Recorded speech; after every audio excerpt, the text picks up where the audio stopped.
اقرأ ورتل باقتدار آناء ليلك والنهار. ازرع بقلبك آية لتفوز في جني الثمار. طب حياتك إنها بالذكر زاهية المنى. قوم لسانك مبحرا معنا على تاج الوقار.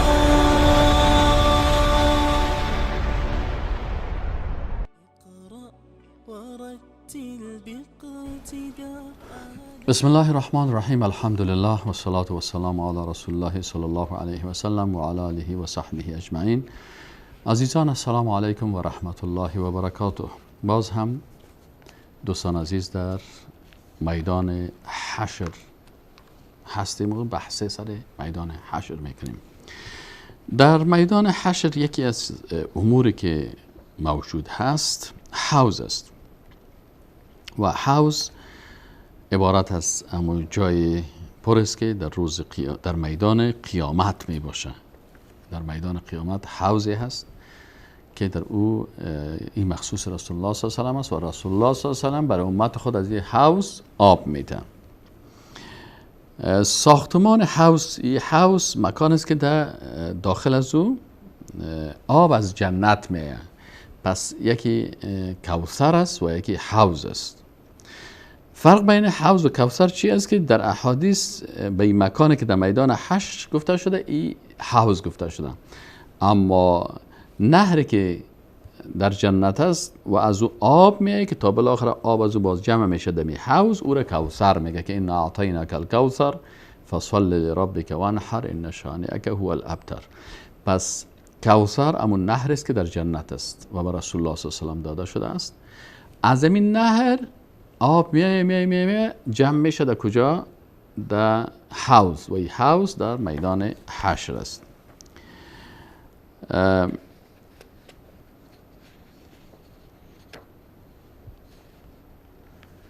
در حدیث شریف از ابو هریره رضی الله عنه روایت است، حدیث صحیح بخاری هست که میگه رسول الله صلی الله علیه و آله گفت که ما بین بیتی و منبری روضة من ریاض الجنه و منبری علی حوضی.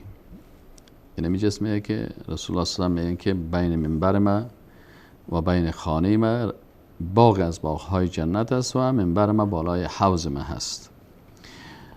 پس حوض ثابت است. دیگه در میدان حشر حساب است.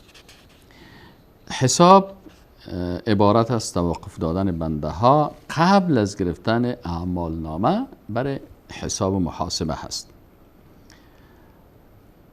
ابو برزه ندله ابن عبید اسلمی روایت میکنه که رسول الله صلی الله علیه و سلم فرمود که لا تزول قدم عبد حتی یسأله، تا زمان قدم های بنده در امو میدان محشر و قیامت می باشه تا که سؤال شود عن عمره فیم افناه. اینجا امرایش حساب میشه که عمرت در چی گذاشتاندی و عن علمه فیما فعل فیه، در علمش در او چی کرده، و عن ماله من این اکتسبه و فیما انفقه، و از مالش پرسان میشه که ایده از کجا پیدا کردی و در کجا مصرف کردی، و عن جسمه فیما ابلاه، و در جسمش که ایده در کجا مصرف کردی، خود جسمت در چی ضعیف ساختی. حدیث حسن صحیح است که ترمذی روایت کرده. در آیت شریف میگه که الله سبحانه و تعالی میگه یومئذ تعرضون لا تخفى منکم خافیه. در آن روز همگی به پیشگاه الله عرضه می شود و هیچ چیزی از شما مخفی نمیمانه. و این کان مثقال حبة من خردل اتینا بها، اگر عمل شما به اندازه یکی بر هزارم حصه یک دانه خردل هم باشه، الله میگه او رو برتان حاضر میکنیم و کفا بنا حاسبین، کفایت میکنه بر ما که حساب کننده ها باشیم. حساب چند قسم است. اول حساب آسان است. حساب آسان چی را میگن؟ که او حساب آسان عرض میگن، فقط عمل یک انسان برای یک انسان عرض میشه. فاما من اوتی کتابه بیمینه، این حساب مؤمنایی است که کتاب خود با دست راست میگیرن. الله سبحانه و تعالی میگه که فاما من اوتی کتابه بیمینه فسوف یحاسب حسابا یسیرا، از این حساب یسیر میشه. ام المؤمنین عایشه صدیقه میگه که نبی کریم صلی الله علیه و آله فرمود که من حسبه عذبه، میگه رسول الله گفت که هر کس محاسبه شوه باز او عذاب میشه. میگه لکن شما ام المؤمنین میگه که فاما من اوتی کتابه بیمینی فسوف یحاسب حسابا یسیرا، میگه رسول الله صلی الله علیه و گفت که این عرضه اعمال است و اگر حساب شوه باز این حساب میشه. یعنی اینجا حساب در حقیقت یک عرض است، یک پیشکش عمل است. دوم قسم محاسبه کافرا هست که اولئک لهم سوء الحساب و مأواهم جهنم و بئس المهاد، از اینا حسابشان بسیار سخت می باشه. یکی از احادیثی که واقعا مسلمان ها در این حالت محاسبه می بینن که در روز قیامت الله به بنده مؤمن خود نزد خود فرا می خواند و در کنارش می گیرد و بدور از انظار دیگران به او می گوید که آیا فلان گناه را نکردی، آیا فلان گناه را نکردی. بنده وقتی که یا را می بینه بسیار به گناه های خود اعتراف می کنه و فکر می کنه که ای پروردگارم بله کار را کردم و با تمام گناه های خود اعتراف میکنه و این بنده فکر میکنه خلاص من هلاک شدم، خالق متعال این گناه را نکردی، این گناه را نکردی. آنگاه الله سبحانه و تعالی برش میگه که در دنیا گناهت پوشاندم، امروز هم تو را میبخشم. این سبحان الله، این رحمت الله هست بر انسان های موحد یکتا پرست که عقیده درست داشته باشن، ولو که گناه های خطرناک هم دارن الله متعال گناه هایشان برشان عرض میکنه، ولی میگه در دنیا ستر کردم در آخرت هم ستر میکنم که الله متعال مستحق این ستر ما و شما را بگردانه در روز قیامت.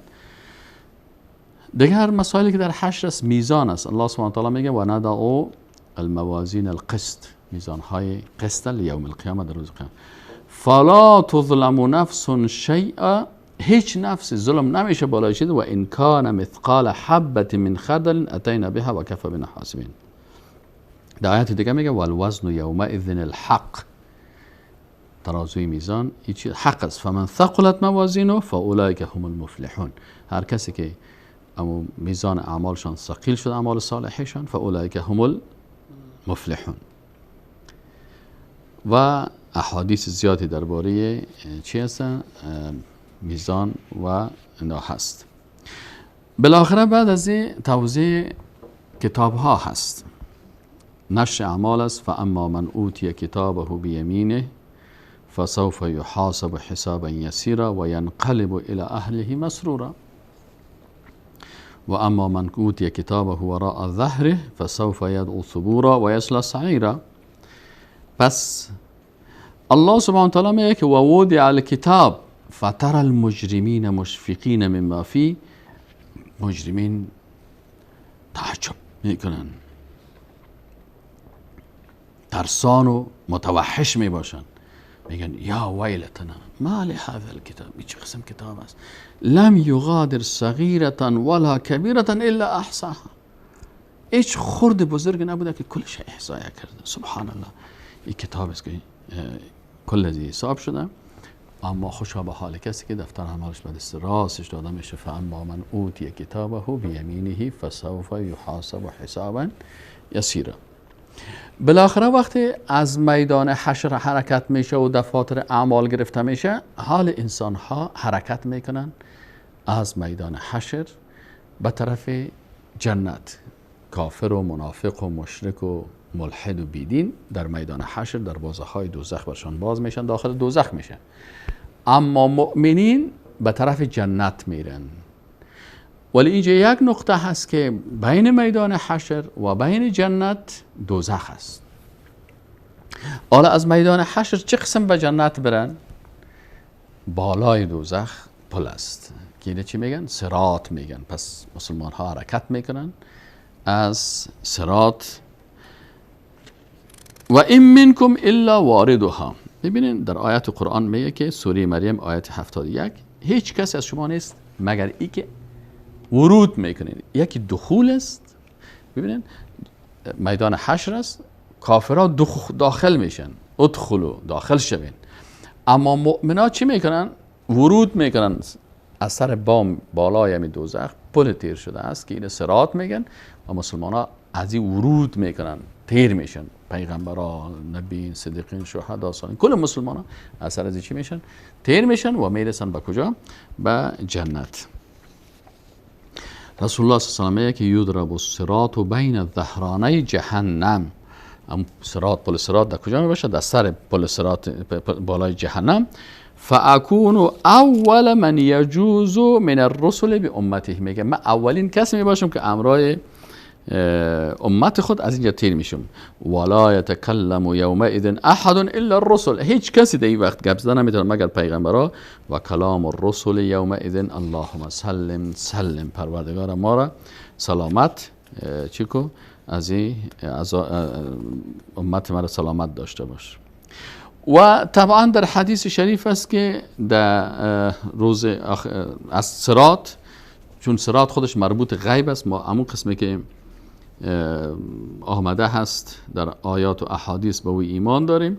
پس مردم به اشکال مختلف از صراط مرور میکنن. بعضی ها مثل حرکت یک چشم مرور میکنن، بعضی ها مثل برق مرور میکنن، بعضی ها مثل ابر مرور میکنن، بعضی ها مثل افتادن ستاره ها مرور میکنن، بعضی ها مثل باد حرکت یعنی حرکت های مردم فرق میکنه نظر به اعمالشان. بعضی ها حرکتشان مثل حرکت اصل میباشه، بعضی ها مانند رفتن یک شخص، مثل یک شخص عادی که در راه میره این قسم حرکت میکنه در پل صراط. و حتی کسانی که نورش به اندازه انگشت ابهامه قدمش برایش داده شده است با خزیدن بالای روی دستان و پاهایش مرور میکنه. یعنی بعضی ها مثل برق میره و بعضی کسانی که میگه مفته پس میره با روی زمین، در زمین اما خود کشکش کردن بالاخره به می اندازه از صراط چی میشن؟ تیر میشن و بالاخره نوبت میرسه به قنطره. قنطره چی هست؟ در قسمت قنطره علما میگن که یا پل به امتداد صراط و یا میدانی هست که در نهایت صراط است، بین صراط و جنت است. المهم بین صراط و جنت یک جای دیگه هست، خواه به شکل میدان است یا به شکل پل است. این هم این قنطره میگن. پس فرق بین صراط و قنطره چی است؟ در صراط انسان حقوق الله اینجا قصاص گرفته میشه، حقوق الله، نماز و روزه و حج و زکات یا و حقوق بنده ها در قنطره هست. در قنطره هست وقتی که از اینجا باز خلاص میشن باز چی میشن؟ امام بخاری در صحیح بخاری باب را به نام قصاص و ظلم ستم بیان کرده که زمانی که مؤمنان از دوزخ نجات پیدا میکنند روی پل بین بهشت و دوزخ متوقف میشوند و قصاص ظلم و ستم‌های را که در دنیا نسبت بر یکدیگر روا داشته‌اند پس میدهند تا اینکه پاک و صاف شوند. اینمی قنطره هست که اینجا باز قصاص، یک کس را شما دشنام دادین، حق کس را خوردین، ظلم در حق کس کردین، در قنطره اینجا باید همراه هر کسی محاسبه شود که این قنطره هست. بالاخره به جنت میرسیم و انسان‌های مؤمن به جنت میرسن. و سارعوا الی مغفرة من ربکم و جنت عرضها السماوات والارض. سرعت حاصل بکنین به مغفرت از پروردگارتان و جنتی که عرض ازی به اندازه آسمان ها و زمین است، اعدت للمتقین، برای انسان‌های متقین. خب در جنت قصرهای است، قصرهای جنت است و در جنت جویبارهای است، انهار من ماء غیر آسن و انهار من لبن لم یتغیر طعمه. از آب است و از شیری که طعمش تغییر نمیکنه و من خمر لذت للشاربین و از شراب است که بر لذت است برای کسایی که می نوشن. و انهار من عسل مصفى و لهم فیها من کل الثمرات. دیگه لباس های جنتی ها لباس های خاص از ظروف جنت است، میوه های جنت است همسران جنتی ها هست، خدمتگاران جنتی ها هست. اینا کلشان چی هستن؟ اینها در جنت چیزایی هستن. خلاصه ای که در جنت چیزایی است که چشم ندیده است و گوش نشنیده است و در قلب انسان هم خطور نکرده. پس نعمت های جنت بسیار زیاد است که انسان های مسلمان چی کنن؟ در فکر ازی باشن که کدام اسباب است که ما را داخل جنت میکنن. اسبابی که سبب دخول جنت میشه، اولی سببش رحمت الهی هست. رحمت الهی است که ما مسلمان ها امیدوار هستیم که ان شاء الله تعالی با اساس رحمت الهی داخل جنت الهی شیم. دوم قلب سلیم است. یوم لا ینفع مال ولا بنون الا من اتى الله بقلب سلیم. قلبی که از شهوات و از شبهات خالی باشه، این قلب سلیم است. و دیگه سبب جنت که هسته بله رحمت الهی است، سبب اولش. سبب دومش ایمان است. اعدت للذین آمنوا بالله و رسوله. و سبب سومش ایمان به اعمال صالحه هست. و بشر الذین آمنوا و عملوا الصالحات، که همراه ایمان به همراه اعمال صالحه باشه. سبب چهارمش استقامت در ایمان است. ان الذين قالوا ربنا الله ثم استقاموا فلا خوف عليهم ولا هم يحزنون. پنجمش قلب سلیم است. ششمش تقوا هست. هفتمش هجرت و جهاد است. و دیگه از اسباب دخول شدن به جنت که است اطاعت از الله و رسولش است که تلک حدود الله و من یطع الله و رسوله یدخله جنات تجری من تحت الانهار. و توبه نصوح از دیگه سببش یا ایها الذین آمنوا توبوا الی الله توبه نصوحا عسى ربكم ان يكفر عنكم سیئاتكم و یدخلكم جنات تجری من تحت الانهار. سبب دیگهش تطبیق اوامر و حفظ خود از نواهی است. اولئک فی جنات مکرمون. و دیگه اسباب جنت، سبب دیگه از جنت که چی است؟ احسان است. للذین احسنوا الحسن و زیاده. و سبب دیگهش چی است؟ بقیه صفات است. الذين ينفقون في السراء والضراء والكاظمين الغيظ والعافين عن الناس والذين اذا فعلوا فاحشة او ظلموا انفسهم ذكروا الله فاستغفروا لذنوبهم. دیگه اینیا کس از اسباب دخول به جنت است. و آخری چیزی که میمانه در چیز دوزخ است که الله متعال ما و شما را از او حفظ بکنه. به دوزخ ایمان داریم و دوزخ عذابهای بسیار خطرناک داره. و آنچه که سبب رفتن به دوزخ میشه شرک است، تکذیب پیغمبرها هست، کفر است، حسادت است، ظلم است، خیانت است، قطع صله رحم است، بخیلی، ریا، منافقت.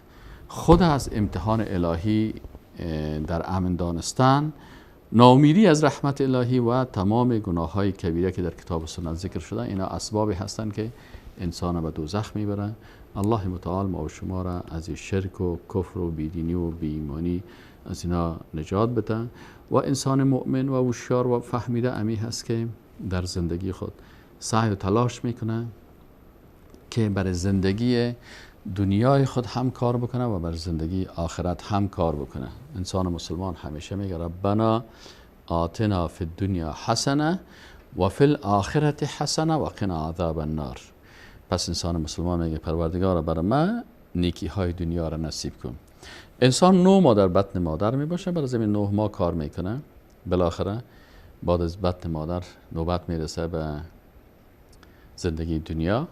به اندازه ضرورت دنیا برای دنیای خود کار میکنه، ولی میفهمه که بالاخره چندین هزار سال در قبر میباشه و بالاخره باز چه فی یوم کان مقداره 50,000 سنه، در یک روز قیامت که مقدارش 50,000 سال از روز قیامت در اونجا میباشه. و بالاخره حساب است، کتاب است، میزان است، صراط است، قنطره هست. دوباره تمام از اینا فکر میکنه و بالاخره زندگی ابدی در جنت است یا دوزخ است. کوشش میکنه که بر زندگی ابدی خود در جنت کار بکنه و همیشه قلب خود با خالق خود با اخلاص می داشته باشه و همیشه دعا میکنه که پروردگارا آخرین کلمه که از زبان من خارج میشه کلمه لا اله الا الله محمد رسول الله را بگردانی. دعا میکنه. ولی در پالوی ازی تنها نمیکنه که دعا بکنه بدون عمل. یعنی انسان مسلمان که میخواد که آخرین کلمه از زبانش که خارج میشه کلمه لا اله الا الله باشه، و امی قسم که الله بر او امر کرده مطابق اوامر الله زندگی میکنه، تعهدات خود در مقابل کلمه خود حفظ میکنه. من کان آخر کلامه لا اله الا الله دخل الجنه.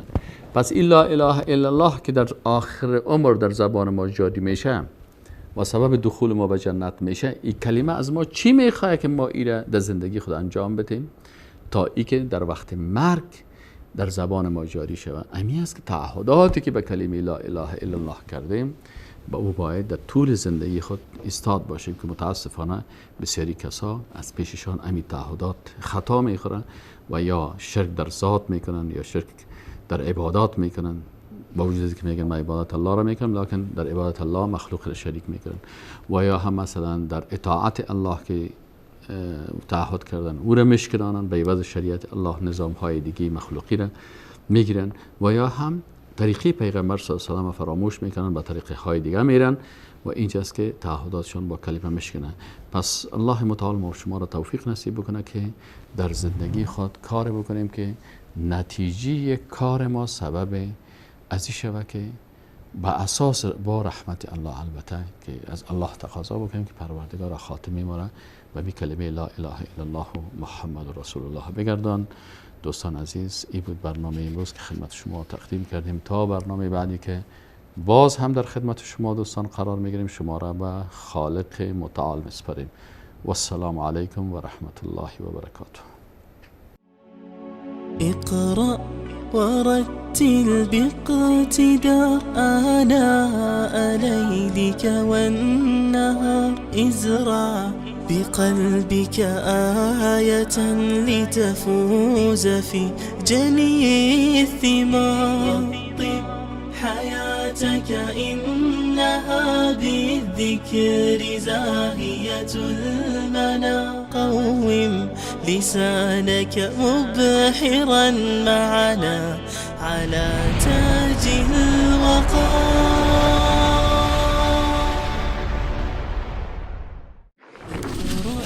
ورتل باقتدار آناء ليلك والنهار ازرع بقلبك آية لتفوز في جني الثمار. طب حياتك